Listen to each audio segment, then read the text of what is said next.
சாந்தி. சிவ பகவானுடைய மகா வாக்கியம். தேதி 5/5/2026. मीठे बच्चे सुख शांति का वरदान एक बाप से ही मिलता है, कोई देहदारी से नहीं. இனிமையான குழந்தைகளே, சுகம் சாந்தியின் வரம் ஒரு பாபாவிடம் இருந்து மட்டுமே கிடைக்கின்றது, எந்த தேகதாரியிடமிருந்தும் கிடைப்பதில்லை. பாபா ஆயே ஹே துமே முக்தி ஜீவன் முக்தி கி ராஹ் திக்கானே.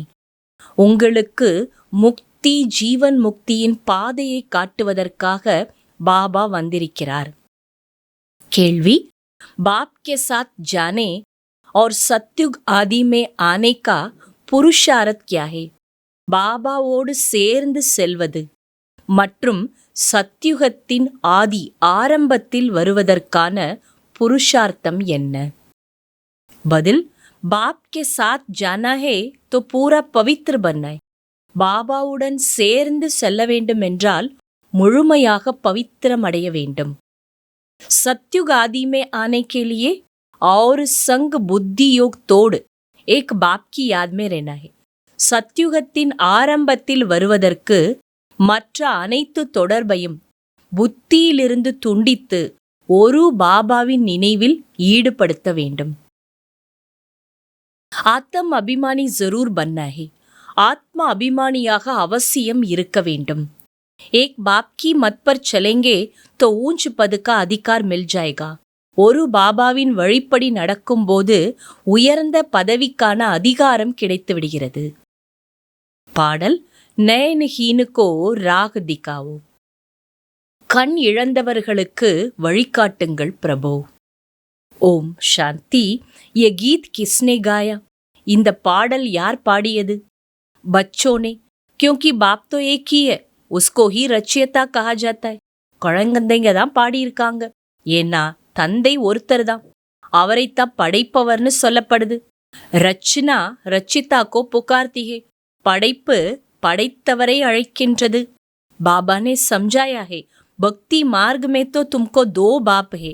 பாபா புரிய வச்சிருக்கார், பக்தி மார்க்கத்துல உங்களுக்கு இரண்டு தந்தை, ஏக் லௌகிக் தூசரா ஹே பரலௌகிக். ஒருத்தர் லௌகீகம், இன்னொருத்தர் பார் லௌகீகம். சபி ஆத்மாओं का बाप एक ही है. அனைத்து ஆத்மாக்களுக்கும் தந்தை ஒருத்தர் தான். एक बाप होने से सभी आत्माएं अपने को ब्रदर्स कहते हैं. ஒரு தந்தையாக இருக்கக்கூடிய காரணத்தினால அனைத்து ஆத்மாக்களும் தங்களுக்குள்ள ஒருத்தருக்கொருத்தர் சகோதரர் என்று கூறுகிறார்கள். உஸ் बाप को पुकारते हैं, ओ गॉडफादर, ओ परमपिता, रहम करो, ஷமா கரோ. அந்த பாபாவை தான் அழைக்கிறாங்க, ஓ காட்ஃபாதர், ஓ பரம்பிதா, இரக்கம் காட்டுங்கள், மன்னிப்பு கொடுங்கள்னு சொல்றாங்க. பக்தோ கா ரக்ஷக் ஏக் பகவான் ஹி ஹே. பக்தர்களின் ரக்ஷகன் ஒரு பகவான் மட்டுமே. पहले पहले तो ये समझाना चाहिए कि हमको दो बाप है. முதல்ல இதை புரிய வைக்கணும், நமக்கு இரண்டு தந்தை. பரலோகிக் பாப் தோ சபி கா ஏக் ஹி ஹே. ஆனா இப்போதோ பரலௌகீக தந்தை ஒரே ஒருத்தர் தான். பாக்கி லௌகீக் பாப் ஹரேக்கா அலக் அலகே. மற்றபடி லௌகீக அப்பா ஒவ்வொருத்தருக்கும் தனித்தனியானவர். அப் லௌகீக் பாப் படா வா பரலௌகீக் பாப் படா. இப்ப லௌகீக அப்பா உயர்ந்தவரா அல்லது பரலௌகீக அப்பா உயர்ந்தவரா? லௌகிக் பாப் கோ தோ கபி பகவான் வா பரம்பிதா நஹீ கஹேங்கே. லௌகீக அப்பாவை ஒருபோது பகவானோ பரமபிதானோ சொல்ல முடியாது. ஆத்மா கா பாப் ஏக் ஹி பரம்பிதா பரமாத்மா ஹே. ஆத்மாவின் தந்தை ஒரே ஒரு பரம்பிதா பரமாத்மா மட்டுமே. ஹம் போத் துக்கி ஹே கியோங்கி யே ராவண் ராஜ்ய ஹே. பாபா சொல்றாங்க, நீங்களாம் ரொம்ப துக்கத்துல இருக்கிறீங்க, ஏன்னா இது ராவணனோட ராஜ்யம். வருஷ் வருஷ் ராவண் கோ ஜலாத்தே ஹேனா. வருடா வருடம் ராவணனை எரிக்கிறோம் இல்லையா? பரந்து யே கிஸ்கோ பி பத்தா நஹீ ஹை கி 10 शीश वाला रावण क्या चीज है. ஆனா யாருக்குமே தெரியல இந்த 10 தலைகள் உடைய ராவணன் என்பது யார். हम उनको जलाते क्यों है? நாம் ஏன் அவரை எரிக்க வேண்டும்? ये कौन सा दुश्मन है, उसकी एफिजी बनाए जलाते हैं. இவருடைய அந்த உருவத்தை செஞ்சு எரிக்கிறோமே, இவர் எப்படிப்பட்ட எதிரி அதுவும் தெரியல. பாரத்வாசி பில்குல் नहीं जानते. அதுலயும் பாரதவாசிகளுக்கு முற்றிலும் தெரியல. क्योंकि ज्ञान का तीसरा नेत्र नहीं है, तब तो राम राज्य मांगते हैं. ஏன் தெரியல? ஞானம் என்ற மூன்றாவது கண் இல்ல. ஆகையால தான் ராமராஜ்யம் வேணும்னு யாசிக்கிறாங்க. 5 विकार स्त्री में 5 विकार पुरुष में है, इसलिए इसको रावण संप्रदाय कहा जाता है. 5 விகாரம் பெண் கிட்ட இருக்கு, 5 விகாரம் ஆண் கிட்ட. ஆகையால தான் இத ராவண சம்பிரதாயம்னு சொல்லப்படுது. ये रावण 5 विकार ही बड़े से बड़ा दुश्मन है, जिसकी एफिजी बनाए जलाते हैं. இந்த ராவணன் தான், பஞ்ச விகாரங்கள் தான் பெரியதிலும் பெரிய எதிரி. ஆகையால தான் அந்த கொடும்பாவி, அந்த உருவ பொம்மைன்னு சொல்லுவாங்களே, அதை செஞ்சு எரிக்கிறாங்க. भारतवासियों को ये पता नहीं पड़ता है कि रावण है कौन जिसको जलाते हैं. ஆனா பாரதவாசிகளுக்கு இந்த ராவணன்னா யாரு, ஏன் அவரை எரிக்கணும், அது தெரியல.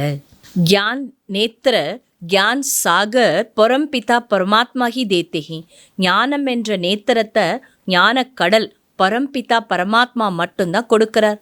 ஆத்மாக்கோ தீஸ்ரா நேத்திர மில்தா ஹே. ஆத்மாவுக்கு தான் 3வது கண்கள் கிடைச்சிருக்குது. காயா பி ஜாத்தா ஹே தே தான் தோ சூட்டே கிரகன். சொல்லப்பட்டிருக்கு, உலகத்திலே தானம் கொடுத்தா கிரகணம் விட்டு போயிடும். ஓ கிரகன் ஜோ லக்தா ஓ தோ பிருத்வி கா பர்ச்சயாய்.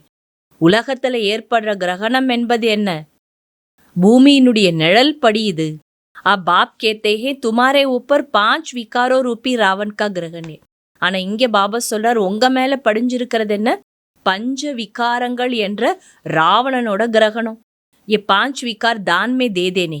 ஆகையால் இந்த பஞ்ச விகாரங்களை தானமா கொடுத்துடுங்க. पहले तो दान दो कि हम कभी विकार में नहीं जाएंगे. முதல்ல தானம் கொடுங்க, நான் இனி ஒருபோதும் விகாரத்தில் செல்ல மாட்டேன். ये काम कटारी ही मनुष्य को पतीत बनाती है. இந்த காமம் என்ற விகாரம் தான் மனிதனை பதீதமாக செய்கிறது. अच्छा, நல்லது. தாரணைக்கான சாரம், बाप जो नॉलेज देते हैं उसे पूरा अटेंशन देकर पढ़ना है. பாபா என்ன ஞானம் கொடுக்கின்றாரோ அதை முழு கவனம் கொடுத்து படிக்க வேண்டும். ज्ञान का तीसरा नेत्र से अपने 84 जन्मों को जान अब अंतिम जन्म में पावन बनना है. ஞானம் என்ற 3வது கண்கள் மூலம் தன்னுடைய 84 ஜென்மங்களை அறிந்து கொண்டு இப்போது இந்த அந்திம ஜென்மத்தில் பாவனமாகுங்கள். 2வது பாயிண்ட், रावण के शाप से बचने के लिए एक बाप की याद में रहना है. ராவணனுடைய சாபத்திலிருந்து தப்பிப்பதற்கு ஒரு பாபாவின் நினைவில் இருக்க வேண்டும். 5 विकारों का दान दे देना है. பஞ்ச விகாரங்களை தானமாக கொடுத்து விடுங்கள். ஏக் பாப் கி மத் பர் சல்னா ஹே. ஒரு பாபாவின் வழிப்படி நடக்க வேண்டும். பாபா வரதான் கொடுக்கறாங்க. ताज और तिलक को धारण कर बाप दादा के मददगार बनने वाले दिल तख्त नशीन भव. கிரீடம் மற்றும் திலகத்தை அணிந்து கொண்டு பாப் தாதாவின் உதவியாளராக ஆகக்கூடிய இதய சிம்மாசனதாரி பவ. जब कोई तख्त पर बैठते हैं तो तिलक और ताज उनकी निशानी होती है. யாராவது சிம்மாசனத்தில் அமரும்போது அவர்களுடைய அடையாளம் திலகம் மற்றும் கிரீடம். ऐसे जो दिल तख्त नशीन है उनके मस्तक पर सदैव अविनाशी आत्मा की स्थिति का तिलक दूर से ही चमकता हुआ नजर आता है. இங்கே கூட யார் இதய சிம்மாசனத்தில் அமர்கிறார்களோ சதா அவர்களுடைய நெற்றியில் அழிவற்ற ஆத்மஸ்திதிக்கான திலகம் தூரத்திலிருந்தே ஜொலிக்க ஆரம்பிக்கின்றது. सर्व आत्माओं के कल्याण की शुभ भावना उनके नैनों से व मुखड़े से दिखाई देती है. அனைத்து ஆத்மாக்களுக்கும் நன்மை செய்வதற்கான சுப பாவனை அவர்களுடைய கண்களிலும் முகத்திலும் தென்படுகின்றது.